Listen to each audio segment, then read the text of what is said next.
Hace muchos años, cuando comencé a estudiar las emociones negativas, el punto más crítico que descubrí fue que no se puede hacer ningún progreso hacia la salud, la felicidad, el amor y el cumplimiento del potencial mientras se insista en mantener intactas las emociones negativas.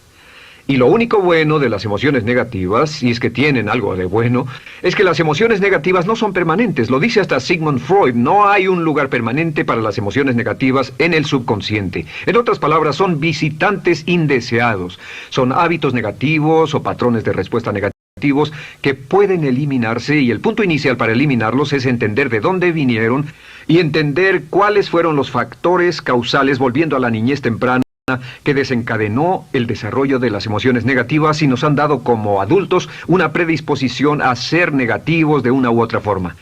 Esto nos lleva al condicionamiento de la niñez temprana. Recuerden que ya dijimos que el punto inicial de los patrones de hábitos negativos compulsivos e inhibitorios era la crítica destructiva. La crítica destructiva es el gran destructor. La crítica destructiva destruye a las personas en su interior y las deja caminando en círculos por fuera. Muchas personalidades han sido minadas y destruidas, mucha autoestima ha sido puesta de lado como resultado de la crítica destructiva más que cualquier otra cosa que podamos imaginar. La crítica destructiva es el gran asesino. Ahora, ¿por qué es eso tan malo? Sabemos que los niños en sus primeros años y al ir creciendo tienen una necesidad tremenda de amor y aprobación de sus padres. De hecho, muchos psiquiatras y psicólogos han dicho que la razón número uno de la enfermedad mental en los adultos es el retiro de amor o el amor no expresado. Sabemos que cualquier persona con prestigio, una persona que es importante para un niño, tiene un impacto enorme en ese niño, y los niños hasta la edad de 6 años tienen muy poca habilidad para discriminar entre una crítica válida y una crítica inválida. Lo que esto significa es que todo lo que diga un padre o un pariente mayor o una persona mayor, cualquier cosa que diga una persona de prestigio o una persona importante para un niño es aceptada como cierta. Es aceptada como una representación válida de la realidad. Si una madre dice eres un niño malo, o si un papá dice eres flojo, si alguien dice no eres dependiente, o si alguien dice que somos estúpidos o tontos o feos, el niño no tiene capacidad alguna para discriminar entre lo válido y lo no válido. Ese niño acepta eso como una verdadera representación de la realidad. Va más allá de la mente consciente, va directamente al subconsciente y ahí se queda. Muchos de nosotros como adultos aún estamos viviendo en base a la información negativa que recibimos cuando éramos niños. Y después como adultos, ¿qué decimos? Pues decimos así es como soy, o siempre he sido así, o algunas personas dirán, pues es de familia, tu padre era así, los hijos son así, tu madre era así, etc. ¿De dónde viene? Nada de estas cosas es de familia. Por ejemplo, cuando estaba creciendo, mis padres habían sufrido la depresión y la depresión les produjo un impacto enorme, y cuando hablábamos de comprar algo, lo recuerdo muy bien, mis padres se ponían muy tensos y decían, no podemos pagarlo, no podemos pagarlo, no podemos pagarlo, no podemos pagarlo. Tenían una mentalidad de carencia, esta mentalidad de no podemos pagarlo toda su vida. Y luego yo crecí, y aunque nunca he experimentado la depresión, y la mayoría de ustedes, 10, 20, 30, 40 años después, aún estamos diciendo, no puedo pagarlo, no puedo pagarlo, no puedo pagarlo. Aún tomamos como base esas frases críticas, esas frases emocionales que usaban nuestros padres. Tal vez sus padres les decían, como mi padre me decía a mí una y otra vez, nunca acabas lo que empiezas, nunca acabas lo que empiezas. Nunca acabas lo que empiezas. Eres un flojo, nunca acabas lo que empiezas. Y cuando fui adulto tuve muchos problemas para acabar lo que empezaba. Al acercarme al final de la tarea, comenzaba a sentirme ansioso y buscaba cualquier excusa por posponerla o retrasarla. El segundo factor que nos predispone a emociones negativas es la falta de amor.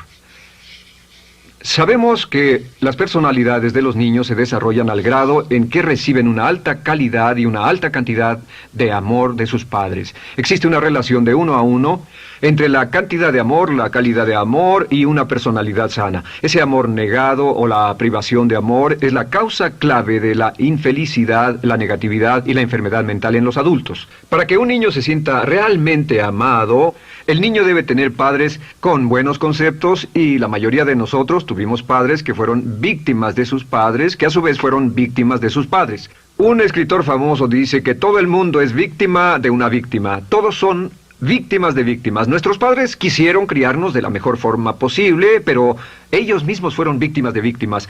Y para que un niño se sienta realmente amado, deben existir 3 condiciones. La condición número 1 es: los padres deben amarse a sí mismos. Los padres deben amarse a sí mismos. Recuerden, nunca le podrán dar más amor a otros que el que sienten por sí mismos. Si no se aman a sí mismos, no pueden amar a sus hijos. Si tienen un poco de amor por sí mismos, deben difundirlo en sus hijos. Si tienen poco amor por sí mismos y es absorbido por sus esposos, entonces, a veces, aunque deseen amar a sus hijos, no tienen amor que darles. Sus padres querían amarlos y en muchos casos no tenían amor para darles. Y eso es porque nunca lo recibieron cuando crecieron. El segundo requisito es: los padres deben amarse mutuamente. Para que un niño crezca sintiendo confianza en sí mismo, crezca sintiéndose amado, a salvo y seguro, debe crecer en un ambiente donde los padres se amen. No hay nada que le dé más temor a un niño que crecer en un hogar donde los padres peleen entre sí, donde los padres no se amen, donde haya dificultades, porque el niño siempre tiene una tendencia, primero que nada, ser una víctima, pues al niño se le grita y se le vocifera, y entonces cree que la razón por la que mamá y papá pelean es su culpa.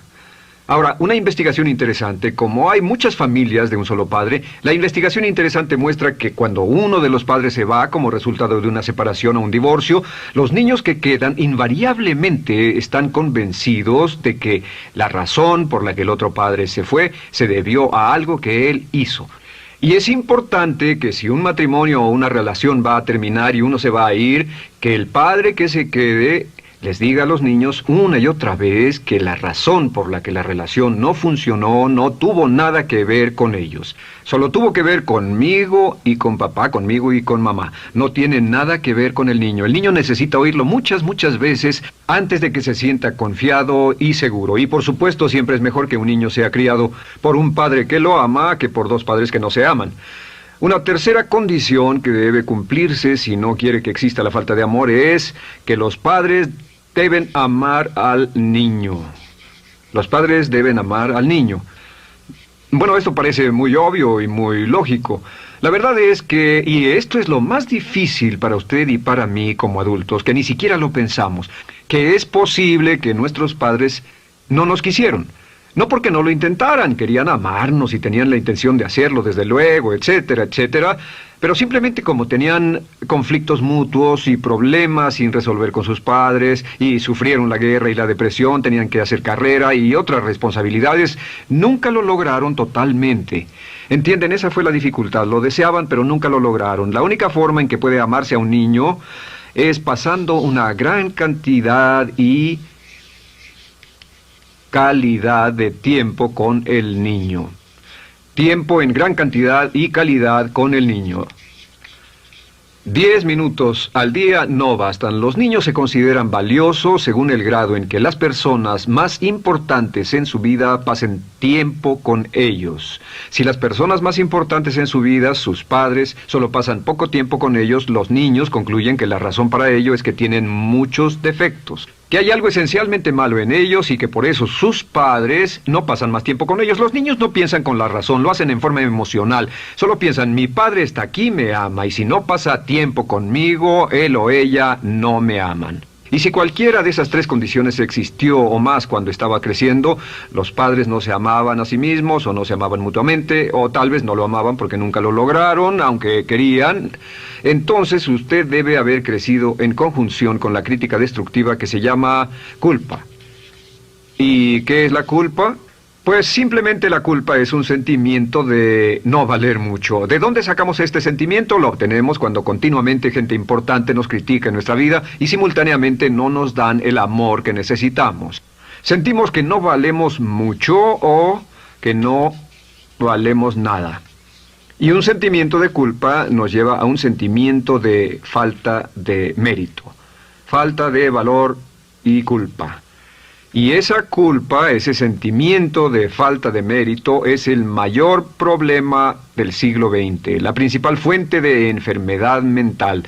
Es la fuente principal de los problemas en las relaciones, la fuente principal de enfermedad psicosomática, la fuente principal de la mayoría de los problemas que afectan a nuestra sociedad. Es el profundo sentimiento de culpa y falta de mérito que se expresa o se esconde en los pensamientos o en la actitud: no valgo suficiente, no valgo suficiente.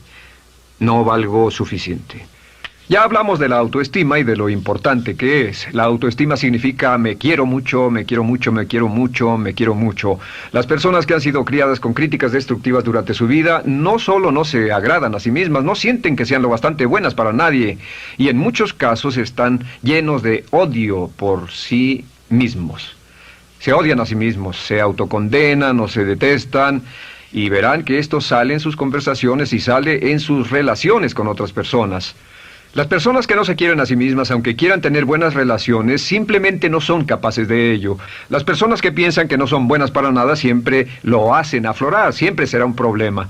Ahora, ¿cuál es la razón principal de la culpa? ¿De dónde viene la culpa? La culpa viene de 3 fuentes negativas: padres negativos, influencias negativas o religión negativa. Una de las 3. Cualquiera de estas 3 usa la culpa. De la culpa se valen y aprovechan, en especial los padres y las organizaciones religiosas, por 2 razones. Una es el castigo. La culpa se usa para castigarnos.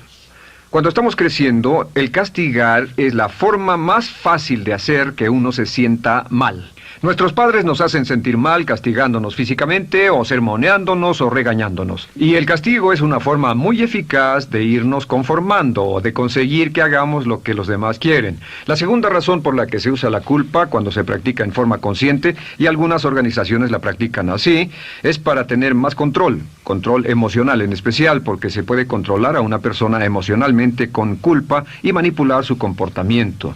Hay muchas organizaciones que usan la culpa como una herramienta de control y manipulación. Si puede controlar a las personas con suficiente fuerza y en forma emocional, puede conseguir su dinero, puede conseguir su tiempo, puede conseguir su compromiso, demandar sus recursos, etc. Muchas organizaciones usan la culpa para aplicar un castigo. Muchas organizaciones de caridad que se anuncian por televisión, en especial las de causas benéficas que involucran a niños o a personas incapacitadas, usan un sentimiento de culpa. A usted le va tan bien que debe sentirse culpable por estas personas que sufren. O envíenos algo de dinero y eso se encargará de su culpa por un momento hasta que lo incluyamos en nuestra lista de correo, etc. Y la culpa es un estándar. ¿Por qué se usa tan comúnmente? Pues primero que nada porque casi todos nosotros la tenemos en mayor o menor grado. Y número 2, es fácil. La culpa es fácil. ¿Por qué nuestros padres la usan con nosotros? ¿Por qué nuestras madres la usan con nosotros? Nuestras madres pueden controlarnos con la culpa en un cuarto repleto. Nuestra madre puede controlarnos a miles de kilómetros por teléfono.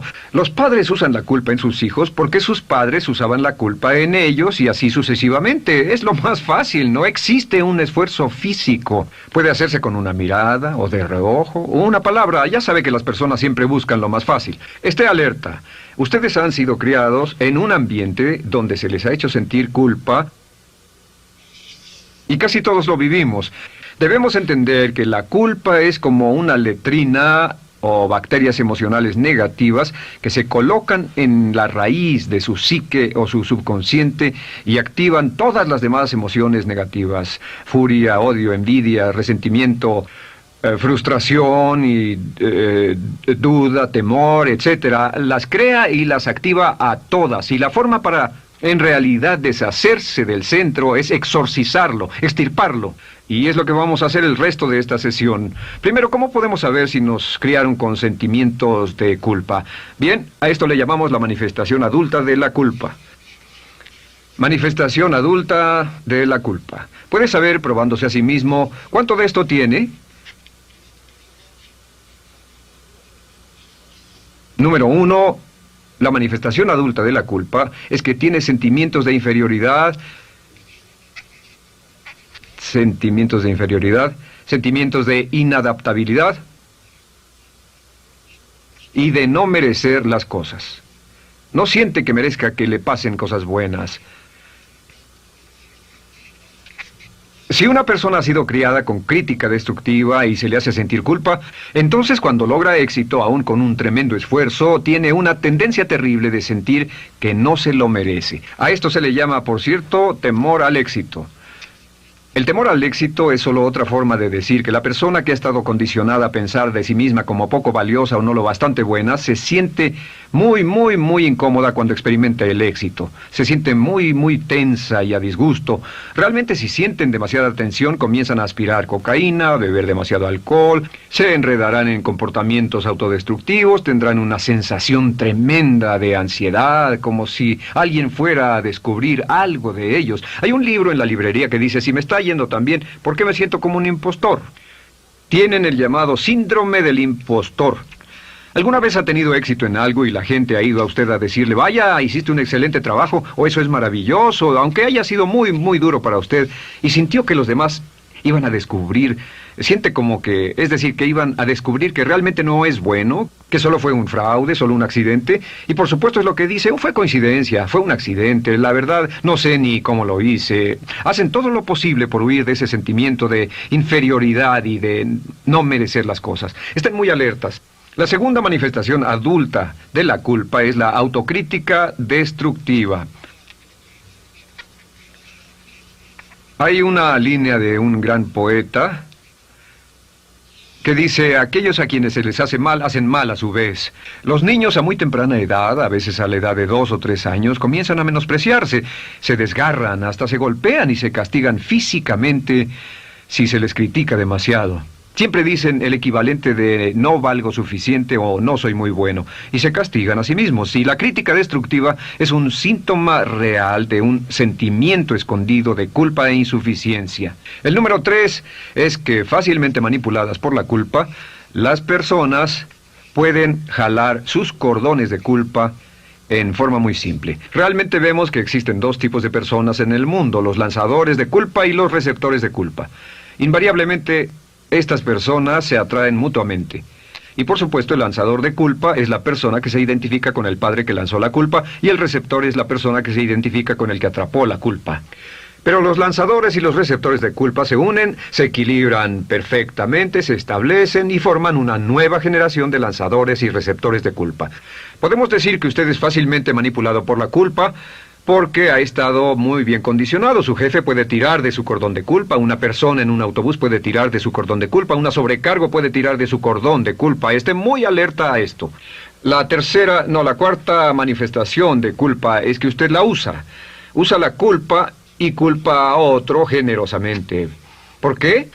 Pues si ha funcionado en usted, la hará funcionar en ellos. Le parecerá que es un intercambio, un trato muy justo. Usa la culpa y la culpabilidad y se convierte en la base de sus relaciones con los demás. Cuando algo sale mal, les echa la culpa a ellos. Algo sale mal, culpa a alguien más. En cuanto hay un problema, busca a quién culpar. Un experimento muy interesante con la cámara escondida hace algunos años, fue que hicieron una plancha de hielo y la pusieron en la acera sin que nadie los viera. No hacía mucho frío, pero lo hicieron y observaron cómo reaccionaban las personas cuando pasaban por ahí, cuando caminaban por ahí, llegaban a esa plancha de hielo, se desequilibraban y se resbalaban, y lo primero que hacían era observar a la persona más cercana a ellos, enojados, verdaderamente furiosos. En otras palabras, buscaban a quién culpar. Y si no había nadie cerca de donde habían caído, se levantaban otra vez, miraban a su alrededor, no había nadie y entonces pateaban el piso, pateaban con fuerza y se iban.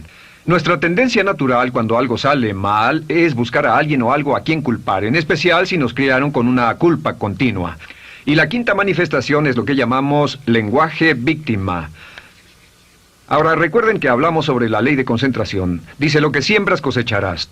También dice, si usas lenguaje de víctima, mantienes viva la culpa, la refuerzas, la edificas, la cultivas, la utilizas. El lenguaje víctima es lenguaje como no puedo, no puedo, no puedo. Cuando dice no puedo, no puedo, no puedo, envía un mensaje a su mente subconsciente y la mente subconsciente comprende que está inhabilitado, que no tiene control, que es una víctima. Y cuando desea poder hacer algo, su mente subconsciente retroalimenta su mensaje y dice no puedes, no puedes. Y lo segundo que dice es tengo que, y otra vez no tengo control, no estoy a cargo. Pero existe otra expresión del lenguaje víctima que debemos evitar, y es esta, trataré. Trataré, sea lo que sea, trataré. ¿Qué significan las palabras trataré? Pues déjenme decirles qué significan. Significan voy a fracasar y lo digo anticipadamente para que no me vengan con represalias. En otras palabras, dice trataré de llegar a tiempo, pero lo que está diciendo es tal vez llegue tarde y no pueden reclamarme porque dije que trataría. Cuando una persona dice trataré, está disculpando su fracaso por anticipado. Si fuera al doctor y el doctor lo examinara, lo auscultara y le dijera, pues está en pésimas condiciones, tendremos que intervenir, debemos llevarlo al hospital ahora mismo, me sorprende que haya llegado aquí. Usted dirá, bueno doctor, espero que haga un buen trabajo. Y él dice, trataré. Si él dice eso, usted seguramente buscará otro médico. O si va a un abogado. Lo culpan de algo y va a un abogado y le presenta su caso y dice, oiga, va a defenderme, y él dice, trataré. ¿Qué está diciendo? Está diciendo, escuche, he estudiado el caso y por lo que veo no hay mucha esperanza, pero lo tomaré de todos modos. Trataré son los que tratan de conseguir que les pague por anticipado. Otro juego de palabras que no debe usar. Por cierto, con respecto a trataré, lo que debe decir es lo haré o no lo haré. No trataré. Si alguna vez en nuestro negocio, tenemos un negocio muy activo, si llamamos a alguien y le pedimos alguna cosa o algún trabajo y dice trataré de conseguirlo para el viernes o trataré de terminarlo a tiempo, al instante sabemos que lo que quiere decir es que quiere sentirse libre, no comprometerse. Así que nunca dejamos que nadie se vaya con un trataré, debe ser hecho o no, y queremos obtener una seguridad. Si hace falta, nosotros lo hacemos. Cuando dicen trataré, lo que están haciendo es que se están lavando las manos. Esté alerta, la otra palabra es desearía. Dicen que un deseo es una esperanza o una meta sin energía detrás. Desearía. ¿Qué significa un deseo? Desearía significa que me gustaría tener algo, pero sé que nunca lo podré tener. Cuando dice desearía bajar de peso, ¿qué significa? Las palabras no dichas son, pero sé que no puedo.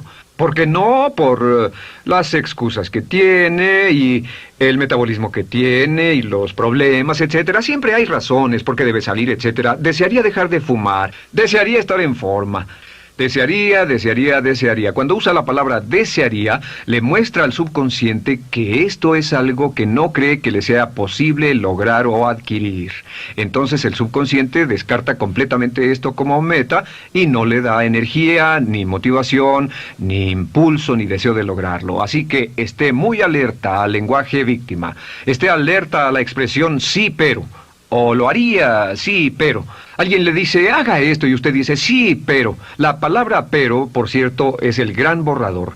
Si una persona le dice, podría incrementar sus ingresos o incrementar su rendimiento, ser una persona mejor o más feliz o bajar de peso o lo que sea, no importa. Y usted dice, sí, pero. Lo que está diciendo es que está borrando toda la aseveración que ha dicho antes. Manda un mensaje a su subconsciente que dice, no hay posibilidad. Y no hace esfuerzo, no otorga energía, no ejerce capacidad alguna hacia el logro de esa meta. Y las personas que han sido criadas con culpa tienen 5 cualidades o 5 manifestaciones de adultos. Una es que se sienten inferiores, se sienten inadecuadas, sienten que no merecen que les pasen cosas buenas. Estén muy alertas a eso. El número 2...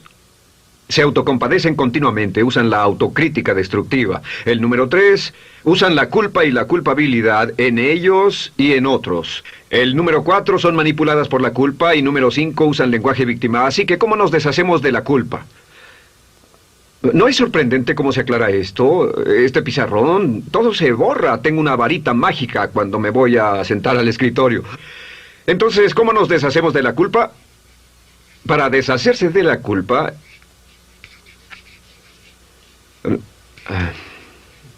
este es el proceso. Tiene algunos pasos importantes. Número 1, el primero de la lista, elimine la autocrítica. Elimine la crítica autodestructiva. En otras palabras, nunca diga nada destructivamente crítico de usted mismo. No lo diga. Esta es la regla básica. El subconsciente acepta lo que diga usted como cierto, como un mandato. Así que no diga nada de sí mismo que no desee sinceramente que sea cierto. No diga estoy cansado, estoy gordo. No diga no puedo o debo. No diga nada a menos que quiera que sea cierto. Las palabras que van después de la palabra yo son las palabras que su subconsciente registra como mandatos, excepto cuando dice yo desearía o lo intentaré. Así que elimine la crítica destructiva. Siempre hable en términos positivos sobre usted. Me gusta mi persona, puedo hacerlo, lo haré, escogí hacerlo, pero nunca diga no, no puedo. Número 2 es no dejarse manejar por la culpa. Rehúse ser manejado por la culpa. Porque cada vez que le permita a alguien que lo manipule por la culpa, ¿sabe qué pasa? Refuerza y hace más poderoso el efecto de la influencia de la culpa en su vida. Cuando yo crecí, debo decir que yo crecí en una familia que estaba muy influenciada por la religión negativa. Realmente mi madre, Dios la bendiga, tenía un cinturón negro en el pecado e hizo un trabajo verdaderamente soberbio en ello. Y yo tardé en sobreponerme. Cuando me casé con Bárbara, ella también venía del mismo tipo de familia y recapacitamos. Hay una hermosa respuesta cuando uno de los dos caía de nuevo en los viejos patrones. Decía, no tratas de hacerme sentir culpable, ¿o sí? No tratas de hacerme sentir culpable, ¿o sí? Solo diga, no tratas de hacerme sentir culpable, ¿o sí? Y no deje que las personas lo manipulen usando la culpa. El número 3, no use la culpa o la culpabilidad y anuncie que no va a usarla. No la use en otras personas y permita que sus hijos o su cónyuge digan lo mismo. No tratas de hacerme sentir culpable, ¿o sí? Repítalo una y otra vez. Y si la otra persona le dice, eso es lo que trato, contéstele, no va a funcionar. Y no funcionará. Es que la culpa solo funciona mientras usted no sepa que está siendo usada en usted. El número 4 es lo que llamamos la ley del perdón. Es la más importante de todas. Realmente es el centro, es el meollo de toda esta sesión. La ley del perdón simplemente dice que usted está sano mentalmente hasta el grado en que pueda perdonar libremente y olvidar las ofensas. Que su habilidad para perdonar a los demás es la clave que determina su felicidad y su éxito en la vida. Su habilidad para perdonar a los demás es la única forma de eliminar la culpa. Su disponibilidad para perdonar a los demás y olvidar ofensas es el determinante más importante de si usted está o no totalmente integrado y es un adulto que funciona como ser humano. Porque la tendencia de culpar y de guardar rencores es una tendencia patológica infantil que la poseen todas las personas que están enfermas mentalmente. La habilidad para olvidar, para perdonar libremente, es la marca del ser humano realmente iluminado. Ahora, acepte eso como real. Hay 4 personas a las que debe perdonar. Número 1, perdone a sus padres.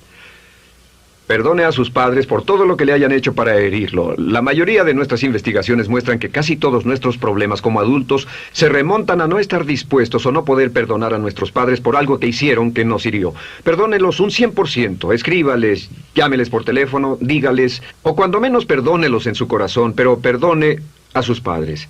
Número 2, perdone a los otros. Perdone a todos los demás. Perdone a todos los que lo hayan herido de algún modo, por cualquier cosa, y déjelo así. Ahora, hay muchos que dicen no puedo perdonar a esa persona por lo terrible que me hizo. Pero recuerde esto, el perdón es perfectamente egoísta. El perdón no tiene nada que ver con la otra persona, solo tiene que ver con su paz mental y con su propia integridad mental. Número 3, perdónese a sí mismo. Perdónese por todas las cosas débiles, tontas, insensatas y estúpidas que haya hecho, porque todas las personas han hecho cosas tontas, insensatas, estúpidas y ridículas, pero perdónese en un 100%. Y finalmente, la última parte de esto, si ha hecho algo que hirió a alguna persona, vaya a disculparse. Es sorprendente el hecho de vidas que se arruinan año tras año por personas que no tienen la fortaleza intestinal, las agallas y el valor para decir lo lamento. Una de las cosas más importantes es desarrollar carácter hasta el grado en el cual hacemos las cosas que son muy difíciles para nosotros, hasta el grado en el cual hacemos las cosas que sabemos que están bien, aunque sean difíciles, en especial cuando son difíciles emocionalmente. Y la clave para deshacerse de la culpa, la clave para ser una persona total y completamente positiva, es perdonar a los demás. Perdone a las personas con quienes ha sostenido una relación. Perdone a sus jefes anteriores. Perdone a los amigos que lo han herido. Perdone las inversiones que estuvieron equivocadas. Perdone a los jefes que lo despidieron. Perdone a sus padres. Perdone a todo el mundo. Desarrolle una actitud hacia la vida con la que rehúsa guardarle rencor a los demás. Solo repita una y otra vez: los perdono a él o a ella por todo. Los perdono por todo. Los perdono por todo. Y eso es todo. La clave para librarse de las emociones negativas es rehusarse totalmente a continuar con cualquier situación negativa. No olvide que es un acto muy egoísta, y será tan egoísta como usted quiera. El acto del perdón lo libera y libera a la otra persona y le garantiza que se moverá rápidamente hacia el cumplimiento de su potencial. Recuerda suscribirte a Mentes Titánicas, darle me gusta, activar la campanita de notificaciones y compartir.